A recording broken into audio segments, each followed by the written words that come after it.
Now, what is good, everybody? Thank you for watching. Welcome to your Thursday workout. Instead of spending so much time talking about our conditioning piece today, I'm going to talk a little bit more about the intention behind most of our skill pieces, most of our warm-ups, and a little bit about our accessories. So, as you guys can see, I would say probably 80% of our accessory work and a large portion of our skills and warm-ups as well feature a ton of core stuff. These are things we've been talking about in our videos, and we're not going to stop because I want to make sure that this point gets across and everyone understands the intention behind what we're doing. Something that I've always felt sets our program aside from many others is we can, as a whole, speak to and defend everything that we're doing. There's always an intention behind our programming. Even when we are doing GPP, which is General Physical Preparedness, which is a fancy term for basic class style CrossFit stuff. We even have a goal or intention behind every single thing that we program. Every time we put a workout out or we publish something, there's a method, there's a reason, there's an intention, and it's following some kind of goal. Now, it's not always following a cycle. It's not always built into a meso or microcycle. That's not how we strategize and plan for our GPP program or generalized fitness programs. However, there is always an intention. And right now, what I've been trying to do behind the programming of Soul at Home and some of the other things that we've been doing is trying to find creative ways to maximize your fitness so people can continue to make progress during this tough time. It's not an easy thing to do. After week one, after week two, people are still gung ho and they talk about all the gains and the progress that they can still make and they're getting creative. But what happens when we're 5 weeks into this thing? What happens when we're 6, 7 weeks into this thing? We're starting to look at being on lockdown for 2 months. Um, how creative are you now? How how much does doing these different kinds of workouts stimulate you? Do you still have the ability to push? Are you still making progress? Are you still being consistent? Do you now have routine, et cetera, et cetera, et cetera? Without all of those things, you're really not going to make much progress. So, an area that I want to further develop is to almost bulletproof the back and to develop supreme core stability and help people understand the relationship between their abs, their core, and what the rest of the fitness picture looks like for you. Okay. In my opinion, people put having abs at such a premium and they don't really understand what it means to get there, how to get there, or if it's even possible for some folks to get there. Now, when we're coaching this style of fitness, we're not talking a whole lot about aesthetics. However, I do understand that they are a huge piece of the puzzle. The reason why most people come into the gym is oftentimes because of aesthetics. And a lot of times, CrossFit programs chase performance way too much, and they don't sit back and think about and talk often enough that aesthetics are really important to folks as well. They're important to me. Most people um, put that at their premium, right? So when we talk about developing abs and we talk about core strength, those are two opposing things for the most part. Abs are oftentimes for show, and genetics play a major role in your ability to develop those abs for show. The way you eat plays a significant role, not as big of a role as genetics. Your athletic history, et cetera, et cetera, et cetera.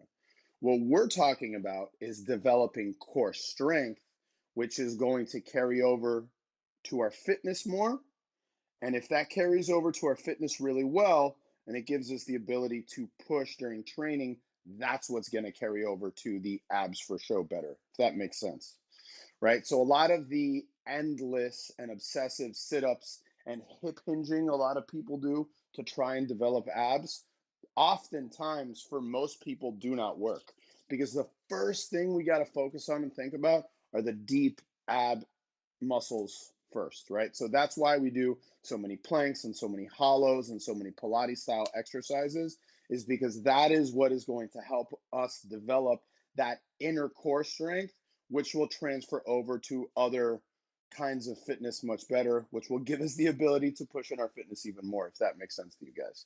So every time we program a plank, a hollow, any kind of bridge, all of these exercises, I really want people to start connecting the dots between the the movements or workouts that are being prescribed and the stimulus that we're trying to tap into. So it's always about maintaining a hard, hollow body position, starting to understand the relationship between our pelvic floor and our lower back, learning how to brace adequately while still breathing. For example, right now, I am fully braced as if I was going to take a maximal squat attempt while still breathing. Those things are all very important, and developing them in a virtual sense is not easy. So that's why we're seeing so much repetition on many of these exercises, is because I want you folks to master them, so that for those of you who live in Miami and are going to come back to the gym, when we have normal operations, we can reference these things and we can be confident that many of you have developed much of this strength, and you can start to tap into how it feels to stabilize your midline, how it feels to have a strong inner core. These are easy things that we can further develop and continue focusing on during this tough time, if that makes sense to you guys. So that's a huge piece of the puzzle, and we're not going to stop doing that. We're going to do even more of it in our skill pieces. We're going to do little core burners as finishers, and I want to make sure no one's skipping on all of that stuff. So make sure you move through it slowly and you move through it with intention. All right, let's move on to our mixed piece of the day. It's a workout called JT.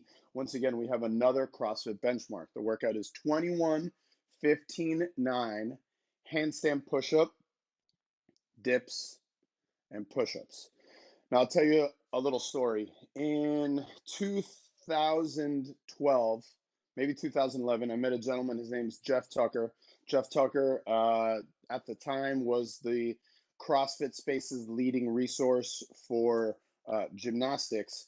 And I took one of his seminars. And the first time I took his seminar, he wrote that workout on the board. And, at the time, and he still is, Jeff was really big on high quality CrossFit programming that had intention. All that stuff I talked about that are our principles and philosophies, he shares as well, right? So I remember he wrote that workout on the whiteboard. 21:15:9 was JT. And if you dissect it, you really look at it, it's all pressing exercises.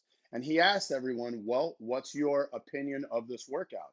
And I remember raising my hand, all cocky, young CrossFit guy, 2011, in that era. There wasn't all, that many resources to learn. So, I was being real cocky and I was like, oh, it's not well programmed. It's not a well balanced workout. It's three major chain pushing exercises. And to be honest with you, we've talked about this in our videos a ton. When pressing pressing muscle groups are smaller than most other muscle groups. So as a result, when your pressing strength is fatigued and goes away, it doesn't often come back in that session. So what does that mean, right? If I gave you like a maximal set of ring dips or something like that, once your triceps fatigue so much, and that's your limiter to doing more ring dips, this muscle group is not going to recover as fast as if you were doing a maximal set of air squats or something, if that makes sense. So as a result, when we do like weighted upper body exercises, we traditionally take larger jumps because our upper body does not recover as fast as the rest of our body. So we need to take advantage of that time and push, right? So I remember I gave that opinion to the group taking the seminar, Jeff and his assistants, and I didn't think it was a well-designed workout. And actually, he challenged me. He doesn't disagree, and I don't disagree still with that statement. However, he challenged me. He made me realize that this workout is a test. Not everything is structured and built around being these beautifully programmed workouts where there's equal parts of squatting and pulling in the whole week and pressing to upper body pulling, et cetera, et cetera. We do put a great deal of effort into making sure that our workouts do have some kind of a flow and some kind of a rhythm. And I'm very proud of that. But sometimes, just like we talked about on Wednesday's gut check, it is time to be gut checked. It is time to test our ability to push in a workout like this. It is not well programmed. However, this is our chance for some of you folks to see, man, this is a huge weakness for me, or push, and maybe you'll learn that, wow, pressing strength is actually not too terribly bad for me. So that's the intention behind a workout like JT. The idea going into it, you have to understand, holy crap, this is a lot of pressing. Now, here's another thing about JT, the rep scheme of 21-15-9. 21-15-9 handstand push-ups for some people is a very daunting task. I get it. It is for me as well. However, when you start to look at like 21-15-9 push-ups, what's the point of that? What's the point of 9 push-ups at the end of that workout? Well, when you've done all those other upper body pressing exercise, you'll see the reason why it's structured as such with push-ups at the end of that workout. So if you are the candidate who has a tough time with high repetition pressing workouts, whether they be push-ups or strict presses, et cetera, you got to have a really solid rep scheme with this one. Whether you're doing chair dips or whatever it is, I would sit down and I would plan out my recommended rep scheme so you can be sustainable. Trust me, when the pressing goes, it is not coming back. It's just like doing Murph. When you're doing Murph and you start to get to the point that you cannot crank out more push-ups, your rest periods are going to be longer and longer and longer. And that is going to blunt the ability to be intense and be sustainable. And that's what we want to accomplish, is sustainability and intensity throughout most of these workouts, all right? Good luck to everybody today. Stoked to see your scores. Please keep participating. See you tomorrow.